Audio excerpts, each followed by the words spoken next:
One Page Weekly with Nick Slavik. Good. Before I get into the actual reading of my one pager this week, I got to tell you, I'm sitting here in my lounge. I'm looking out over my beautiful, stark, cold, beautiful farm. Snow is falling. It is beautiful. Calm Friday morning. 2 days from now, I'm getting on a plane. I'm going to the Dominican Republic for my first master's class of the year. Life is strange, but life is good. Data and feelings. I'm not going to lie. It's a stretch for me to come up with an interesting stat for this topic. Void of numbers, I'll share the most famous and my favorite uses of the word good. And God saw that it was good. Came from the book of Genesis. And one of my favorite movies, The Good, the Bad, and the Ugly. Both in their own ways convey what I'm trying to describe. Things are working, nothing is wrong, and things are good without being extreme or impressive. Maybe impressive. I ended 2025 with 17 days off with the family. I told myself not to overschedule adventures, and I held to it. I told myself not to sit around the house and rot, and I held to it. Just enough wilderness time, just enough resting time. I told myself to be quiet, patient, listening, and consistent manager of my people in 2025, and I was 85% compliant, the remainder filled with deep passion for what I do. I found my voice as a manager. I told myself to add some sophistication in financial management. We have a new family budget, a weekly rhythm of reviewing.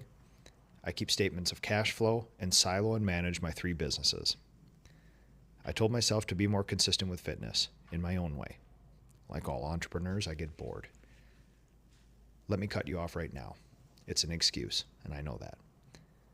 But you can either try to make yourself something you're not, or work within the system. This has all sorts of local, state, and federal implications, if you really think about it. And I held myself to it. Not perfect, but I explored all sorts of different ways to move my body and keep my mind occupied. There's one area of my life that I allowed myself to be extreme. My business, Ask a Painter.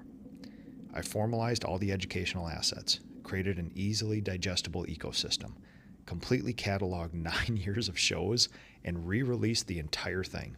500 free shows, Mastering the Basics as an educational series, all my master's classes throughout the year, my one-page weekly, and the retreats. I had help from a wonderkid college marketing student and my understudy in the painting business. And that's not even the extreme part, in my opinion. I told myself to lean in as hard as anyone could as a concierge for all that are a part of my ecosystem.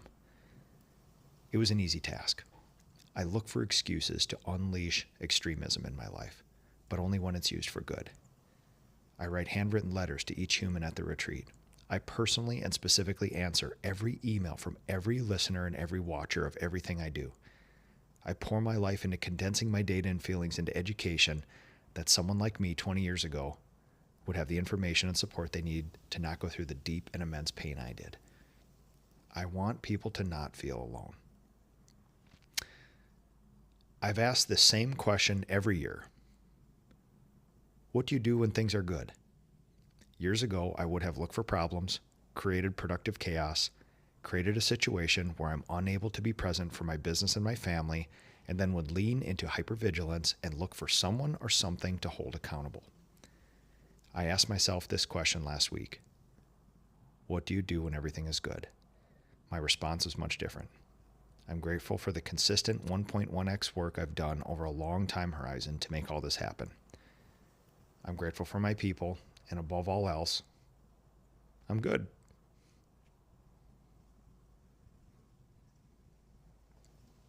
Things are good. I had the best professional Monday of my life this last week. I had just come off the retreat. We started the year strong with work and standards. My relationship with my family is good. I performed outstandingly as a manager. I also did a red light treatment the day previous. Lots of variables to sort through, but the best professional day of my life was, in my opinion, an accumulation of mundane, simple, and unsexy things done very well over a long period of time. Tough to brag about, but not impossible. Things are good. I'm happy to report. This has been One Page Weekly with Nick Slavik.